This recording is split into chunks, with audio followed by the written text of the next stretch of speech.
सबसे पहले यही है कि फॉरेन एक्सचेंज रेट क्या होता है। फॉरेन एक्सचेंज रेट का मीनिंग बड़ा सिंपल है कि अदर देन अगर हम बात करेंगे अपनी करेंसी के डॉलर्स में, अगर हम बात करें, दिनार में बात करें, यूरोज में बात करें, तो वो क्या होता है, फॉरेन एक्सचेंज रेट होता है। ठीक है। फॉरेन एक्सचेंज रेट की डेफिनेशन क्या बोलती है? Foreign exchange rate refers to the rate at which one currency is exchange for other. $1 अगर 60 का है और ₹1 का अगर हम कंपैरिजन करें तो 1/60, तो जो भी आएगा वो हमारा फॉरेन एक्सचेंज रेट होगा। ठीक है। फिर उसके बाद है आपका करेंसी डेप्रिसिएशन। देखो सिंपल सी बात है, अगर $1 60 का था, चलो इसी का एग्जांपल ले लेता हूँ मैं, ₹55 का था। ठीक है। $1 ₹55 का था और वो $1 बढ़कर ₹60 का हो गया। ठीक है। इसका मतलब क्या हुआ?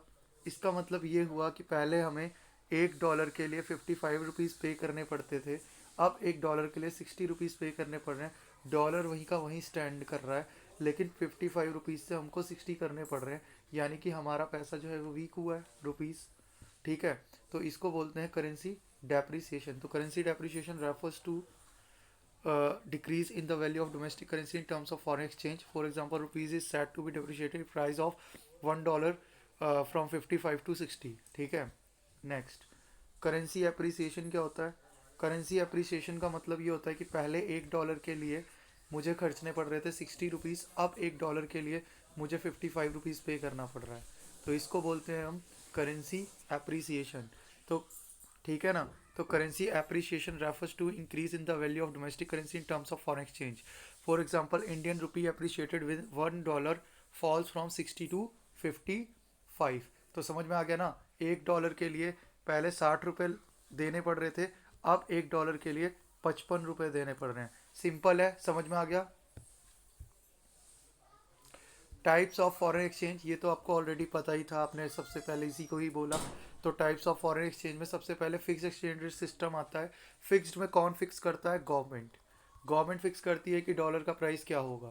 फ्लैक्सिबल में क्या होता है? डिमांड फोर्सेस मार्केट फोर्सेस पर डिपेंड करता है, डिमांड एंड सप्लाई पर डिपेंड करता है कि क्या होगा इसका प्राइस। मैनेज फ्लोटिंग में दोनों का मिक्सअप आ जाता है, दोनों का मिक्सअप आ जाता है मैनेज फ्लोटिंग में। ठीक है। मतलब आरबीआई और मार्केट फोर्सेस दोनों मिलकर यहाँ पर डिसाइड करते हैं। ठीक है। तो ये तीनों के, ये जो बातें मैंने आपको बताई वही लिखा हुआ है। Fix exchange rate system refers to a system in which exchange rate for a currency is fixed by the government. उसके बाद आपका फ्लैक्सिबल है। फ्लैक्सिबल में क्या होता है? Flexible exchange rate system refers to a system in which exchange rate is determined by the forces of demand and supply, ये भी मैंने आपको बताया। फिर नेक्स्ट है आपका मैनेज फ्लोटिंग।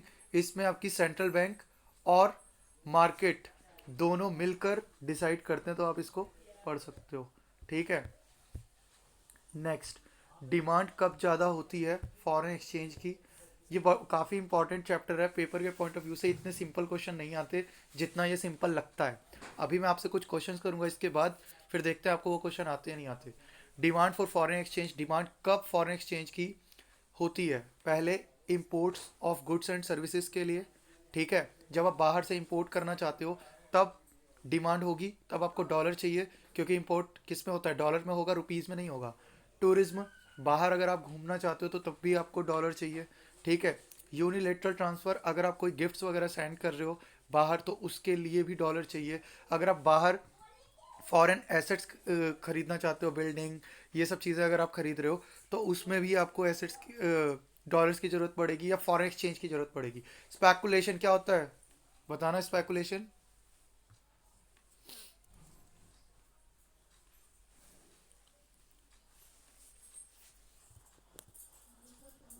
स्पेकुलेशन का मतलब ये होता है कि कोई पर्सन अभी डॉलर खरीद लेता है, ठीक है, और वो इसलिए खरीद रहा है कि उसको बाद में वो रुपीज़ में कन्वर्ट करा ले तो उसको ज़्यादा फ़ायदा लग जाए।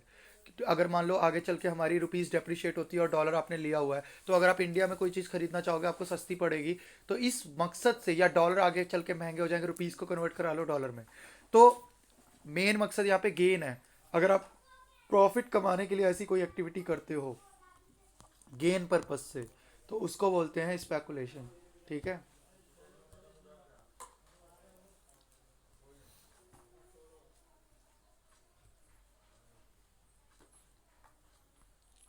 अब बड़ा ही इंपॉर्टेंट टॉपिक है और इससे जुड़े हुए क्वेश्चंस हमेशा पेपर में आते हैं।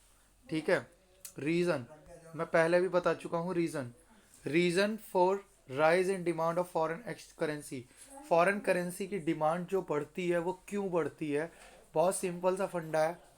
अगर मैं आपको यहाँ पे इन्होंने सिर्फ रीज़न बोला है ना, मैं आपको यहाँ पे रेट भी बोला है। खैर, मैं दोनों चीज़ों से आपको बताता हूँ। जैसे मान लो 60 से 55 हो गया, ठीक है, डॉलर फॉल कर गया 60 से 55, यानी कि रुपीज स्ट्रांग हो गया।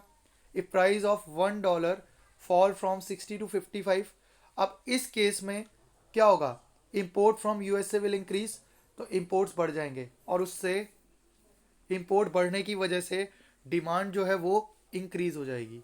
ठीक है, डिमांड इंक्रीज हो जाएगी डॉलर की, और डॉलर, बस वही है, डॉलर की डिमांड बढ़ जाएगी। दूसरा, अब जब ये कम हो गया, देखो यहाँ पे सिंपल सा फंडा है, 60 से 55, यानी कि पहले आपको $1 के लिए 60 रुपये खर्च करने पड़ रहे थे, अब $1 के लिए 55 खर्च करना पड़ रहा है। तो इस केस में जाहिर सी बात है आप वहाँ से ज़्यादा माल इंपोर्ट करोगे। दूसरी बात, अब जब इस तरीके से अगर ये चीज़ जो हुई है, इससे विदेशों में आपको सस्ता पड़ेगा, तो उससे टूरिज्म बढ़ेगा, और टूरिज्म बढ़ेगा, फिर से डॉलर की डिमांड बढ़ जाएगी। स्पेकुलेटिव एक्टिविटीज़ में ऑलरेडी आपको बता चुका हूँ कि अगर फॉरेन करेंसी फॉल करती है उस टाइम पे आप उसको खरीदना चाहोगे, ये सोचते हुए कि फ्यूचर में अगर वो स्ट्रांग हो जाएगी तो आपको फ़ायदा मिल जाएगा। अब आ जाते हैं इसके डिमांड कर्व पे। डिमांड कर्व क्या कहता है कि अगर रेट डिक्लाइन हो जाए, रेट आर से R1 हो जाए, ये सॉरी R2 से R1 हो जाए, तो उस केस में पहले पहले मान लो ये था, तो हम यहाँ पर सब डिमांड थी डॉलर की, लेकिन जब वो कम हो गया तो ऑटोमेटिकली इंपोर्ट बढ़ जाएगा। जब ये R2 पे था तो डिमांड Q2 पे थी, जब ये R1 पे हुआ तो Q1 पे हो गई डिमांड। अब इससे क्या हो रहा है, इंपोर्ट बढ़ जाएगी, टूरिज्म बढ़ जाएगा, तो इस वजह से जो डॉलर की डिमांड है वो भी इंक्रीज कर जाएगी। समझ में आ गया। इसके ऊपर क्वेश्चंस बन के आते हैं। आपको कोई भी सिचुएशन वो दे देगा, कहेगा कि क्या कहते हैं, डॉलर फॉल हुआ है तो क्या एक्सपोर्ट बढ़ेगा, क्या इंपोर्ट बढ़ेगा, क्या एक्टिविटी होगी। इस तरीके से क्वेश्चन आपको घुमा फिरा के पूछा जा सकता है। ठीक है, अब है supply of foreign exchange. Supply of foreign exchange में क्या होता है, कब डॉलर की सप्लाई आपकी कंट्री में ज़्यादा होगी, और हर कोई कंट्री चाहती है कि उसके यहाँ जो है डॉलर्स ज़्यादा से ज़्यादा हों। मैं डॉलर बार बार इसलिए बोल रहा हूँ, प्लीज़ डॉलर को इससे मत जोड़ना कि मैं जस्ट एक करेंसी की बात कर रहा हूँ, फॉरेन एक्सचेंज की बात कर रहा हूँ मैं बार बार, डॉलर इसलिए समझाने के लिए। तो फॉरेन एक्सचेंज, क्योंकि पूरे वर्ल्ड वाइड वही चलता है, तो हर कोई कंट्री चाहती है कि वो सबके पास हो। तो कैसे वो होगा, पहला पॉइंट है, अगर आप एक्सपोर्ट करोगे, बाहर माल बेचोगे, तो डॉलर आएगा आपकी कंट्री में। फॉरेन इन्वेस्टमेंट, अगर बाहर की कंट्री आपकी कंट्रियों में इन्वेस्ट करेगी तो आएगा पैसा। रेमिटेंस, रेमिटेंस का मतलब होता है अगर कोई आपको डोनेट कर रहा है या कोई हेल्प कर रही है कंट्री, उस केस में भी आपके पास पैसा आएगा। स्पेकुलेशन, कोई गेन पर्पज से आपके देश में इन्वेस्ट करता है पैसा या रुपीज़ में कन्वर्ट कराता है, तो उस केस में भी डॉलर की सप्लाई बढ़ेगी। अब यहाँ पे एक इंटरेस्टिंग चीज़ है कि इसकी सप्लाई कैसे बढ़ती है। ठीक है, देखो यहाँ पे क्या लिखा है, 55 से 60 हो गया, ठीक है, रुपीज़ जो है 55 से 60 हो गया। अब इससे हो क्या रहा है एक्चुअल में, अमेरिका वालों को फ़ायदा हो रहा है। क्यों, पहले $1 55 का था, अब वो $1 लेके अगर इंडिया में आएंगे तो 55 रुपीज़ का काम हो रहा था। ठीक है, अब $1 अगर वो लेकर इंडिया आएंगे, 60 रुपये का काम हो रहा है कि नहीं हो रहा। अब वो इंडिया ज़्यादा आना चाहेंगे या कम आना चाहेंगे, ज़्यादा आना चाहेंगे, और जब वो ज़्यादा आना चाहेंगे तो इंडिया के अंदर डॉलर की सप्लाई भी ज़्यादा बढ़ेगी। समझ में आ रही बात। तो ये इसका पॉइंट है, if price of one US dollar rises from 55 to 60, then export to USA will increase, as Indian good will become relatively cheaper. तो जो डोमेस्टिक कंट्री होती है, यानी कि जिस कंट्री में सप्लाई बढ़नी है, वो कंट्री सस्ती हो जाती है दूसरी कंट्री के लिए, और इस वजह से सप्लाई जो है बढ़ जाती है। दूसरा पॉइंट है, when price of a foreign currency rises, supply of foreign currency rises as people want to make gain from speculative activities. तो यहाँ पे स्पेकुलेटिव एक्टिविटी भी होने लग जाती है, गेन पर्पज से भी लोग पैसा कन्वर्ट कराते हैं और उससे भी सप्लाई इंक्रीज हो जाती है। ठीक है, स्पेकुलेटिव। हाँ, अब इसकी फिगर देखो, फिगर देखो, यही चीज़ देखो यहाँ पे समझ में आ रही है जो बात मैंने आपको अभी बताई है। तो यहाँ देखो R1 से R2 हुआ तो सप्लाई देखो बढ़ गई। क्यों हुई? क्योंकि रेट बढ़ा है। रेट बढ़ा तो अमेरिका वाले अब ज़्यादा इंडिया आएंगे, और इंडिया आएंगे तो सप्लाई को बढ़ाएंगे। रेट बढ़ा और अमेरिका वाले ज़्यादा इंडिया आएंगे तो उससे सप्लाई बढ़ जाएगी। तो यहाँ से R1 पे सप्लाई इतनी थी, R2 हो गया तो ज़्यादा इंडिया में इन्वेस्ट करेंगे, तो इसलिए ये सप्लाई का कर्व सीधा बन जाएगा। ठीक है, अब ये आपने 11th क्लास में भी इस टाइप की फिगर पढ़ी थी, कुछ वैसा ही है। ठीक है, यहाँ पे एक्सचेंज रेट की बात हो रही है। एक्सचेंज रेट में ये देखो, ये सप्लाई जा रहा है, ठीक है, और इधर ये डिमांड इसको कट कर रही है, और जहाँ पे ये बीच में ये पॉइंट बन रहा है इसको बोला जाता है इक्विलिब्रियम। क्या बोला जाता है इसको? इक्विलिब्रियम। इधर ऊपर आपको एस आगे दिख रहा है, इसको आप एक्सेस सप्लाई कहोगे। ठीक है, और इधर नीचे आपको डिमांड आगे दिख रहा है, इसको आप एक्सेस डिमांड बोलोगे। और इसके सामने जो ये रेट है ये R2, और ये नीचे R1, और ये इक्विलिब्रियम एक्सचेंज रेट होता है।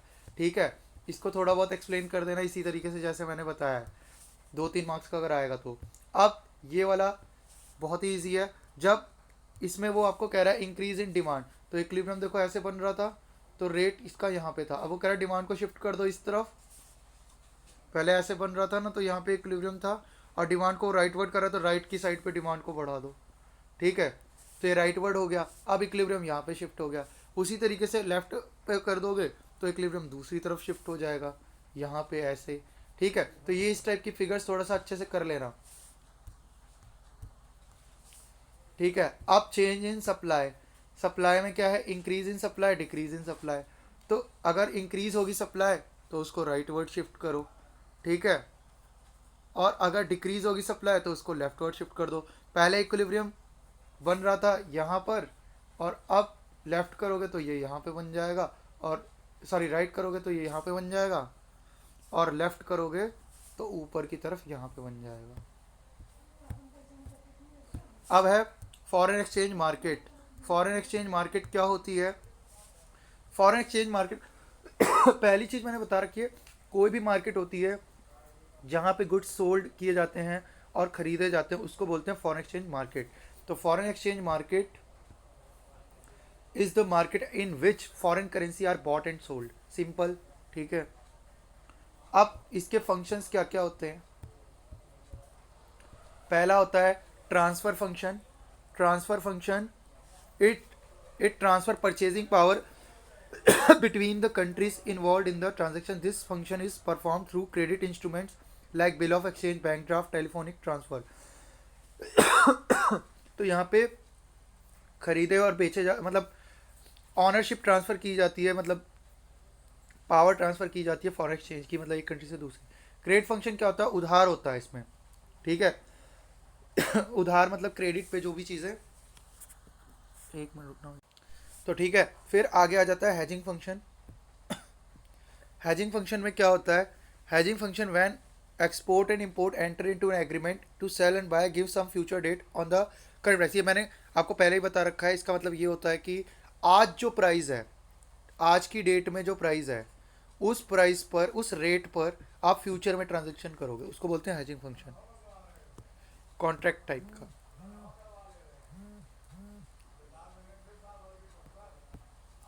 Kinds of foreign exchange market, एक होती है स्पॉट मार्केट।